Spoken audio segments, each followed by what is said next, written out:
আসসালামু আলাইকুম। স্বাগত জানাচ্ছি বিডি চ্যানেল 4 রাতের সংবাদে। সাথে আছে আমি লৌরা চৌধুরী। শুরুতে আলমগীর হোসেন সিটির সংবাদ শিরোনাম।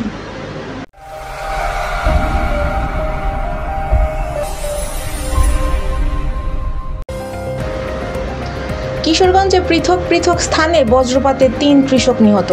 কিশোরগঞ্জে সড়ক দুর্ঘটনায় ৩ সিএনজি অটো যাত্রী নিহত। হোসেনপুরে সড়কে ফসল না শুকাতে ইউএনওর উদ্যোগে প্রচারণা।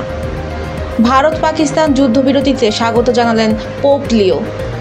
আল নাসরের সঙ্গে নতুন চুক্তির আলোচনা স্থগিত করেছেন রোনালদো। শুনছিলেন আলমগীর হোসেন সিটি সংবাদ শিরোনাম। এবার ম্যাপেল ইন্টারন্যাশনাল স্কুল বিস্তারিত।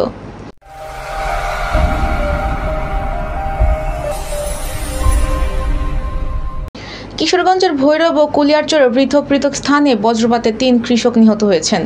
আজ বিকেলে ঝড় বৃষ্টির পূর্ব মুহূর্তে পৃথক স্থানে আহত হয়ে উপজেলা জেলা স্বাস্থ্য কমপ্লেক্সে নিয়ে গেলে ৩ জনকেই মৃত ঘোষণা করেন কর্তব্যরত চিকিৎসক। নিহতরা হলেন ভৈরব উপজেলার সাদেকপুর ইউনিয়নের রসুলপুর এলাকার আফসর উদ্দিন মিয়ার ছেলে ফারুক মিয়া, শ্রীনগর এলাকার ইউনুস মিয়ার ছেলে ফয়সাল মিয়া ও কুলিয়ারচর উপজেলার হাজারীনগর এলাকার শফিক ইসলাম সফু মিয়ার ছেলে কবির মিয়া। স্থানীয় সূত্রে জানা গেছে, হঠাৎ উত্তর আকাশে ঘন কালো মেঘ জমে বজ্রসহ বৃষ্টিপাত শুরু হয়। এই সময় ফারুক মিয়া ও ফয়সাল মিয়া ভৈরবের নিজ নিজ বাড়ির পাশের মাঠে কাজ করছিলেন। ঝড় ও বৃষ্টির আশঙ্কায় দ্রুত কাজ শেষ করতে করতেই বজ্রপাতে গুরুতর আহত হন তারা। একই সময়ে কুলিয়ারচরের ৬ সুতি এলাকার মাঠে কাজ করার সময় বজ্রপাতে কবির মিয়াও গুরুতর আহত হন। পরিবারের সদস্যরা আহতদের উদ্ধার করে দ্রুত ভৈরব উপজেলা স্বাস্থ্য কমপ্লেক্সে নিয়ে গেলে কর্তব্যরত চিকিৎসক তাদের মৃত ঘোষণা করেন। কিশোরগঞ্জের এক মর্মান্তিক সড়ক দুর্ঘটনায় ৩ অটোযাত্রী বৃদ্ধ নিহত হয়েছেন। নিহতদের মধ্যে ২ সহোদর রয়েছেন। তারা মামলার কাজে সিএনজি চালিত অটোরিকশা করে কুলিয়ারচর থেকে কিশোরগঞ্জ জেলা সদরে আসছিলেন। গতকাল দুপুরে কিশোরগঞ্জ সদর উপজেলার ১৪০০ এলাকার মর্মান্তিক সড়ক দুর্ঘটনাটি ঘটে। নিহতরা হচ্ছেন কিশোরগঞ্জ জেলার কুলিয়ারচর উপজেলার গোবরিয়া আবদুল্লাপুর ইউনিয়নের আবদুল্লাপুর গ্রামের আবুল কাশেম, তার ছোট ভাই আবু তাহের ও একই ইউনিয়নের ভাটি জগৎপুর এলাকার সুন্দর আলীর ছেলে নুরুল ইসলাম। স্থানীয় লোকজন গুরুতর আহত ৩ জনকে উদ্ধার করে কিশোরগঞ্জ শহীদ সৈয়দ নজরুল ইসলাম মেডিকেল কলেজ হাসপাতালে নিয়ে যান। সেখানে আবু তাহের মারা যান। বাকি 2 জনের অবস্থা গুরুতর হওয়ার কর্তব্যরত চিকিৎসক তাদের একজনকে ঢাকা মেডিকেল কলেজ হাসপাতালে ও অপরজনকে ময়মনসিংহ মেডিকেল কলেজ হাসপাতালে রেফার করেন। পথিমধ্যে তারা দুজনই মারা যান। কিশোরগঞ্জের হোসেনপুরে সড়ক দুর্ঘটনার রোধ ও জনসাধারণের নিরাপত্তা নিশ্চিতে উপজেলা প্রশাসনের উদ্যোগে যানবাহন চলাচলের রাস্তায় ধান, ভুট্টা ও অন্যান্য ফসল শুকানোর বিরুদ্ধে মাইকিং ও সচেতনতামূলক প্রচারণা শুরু হয়েছে।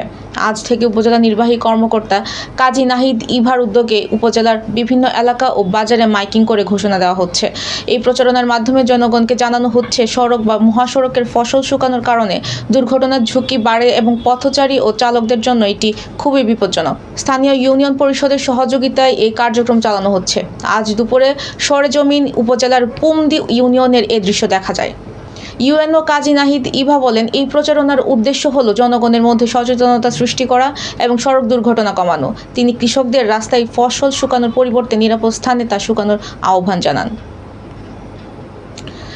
এবার জীবনদীপ হেলথ সেন্টার আন্তর্জাতিক খবর।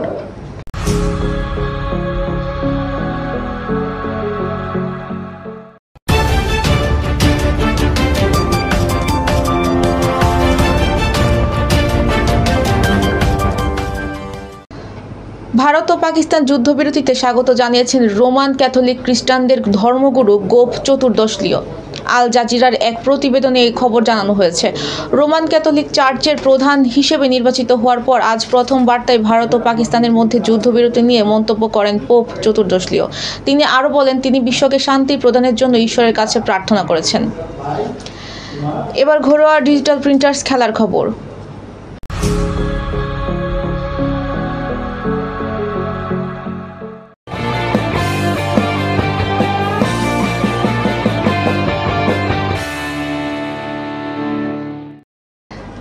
ক্রিস্টিয়ানো রোনালদোকে দিয়ে সৌদি ফুটবলে তারকাদের মিছিল শুরু হয়েছিল।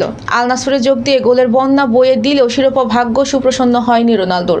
2023 সালে আরব ক্লাব চ্যাম্পিয়ন্সের শিরোপায় সমেত হন নীলমণি।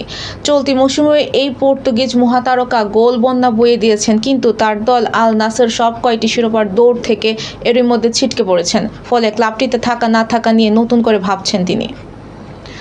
দর্শক, এই ছিল বিডি চ্যানেল 4 রাতের সংবাদ। সবাইকে পরবর্তী সংবাদ দেখার আমন্ত্রণ জানিয়ে আজকের মতো এখানেই বিদায় নিচ্ছি।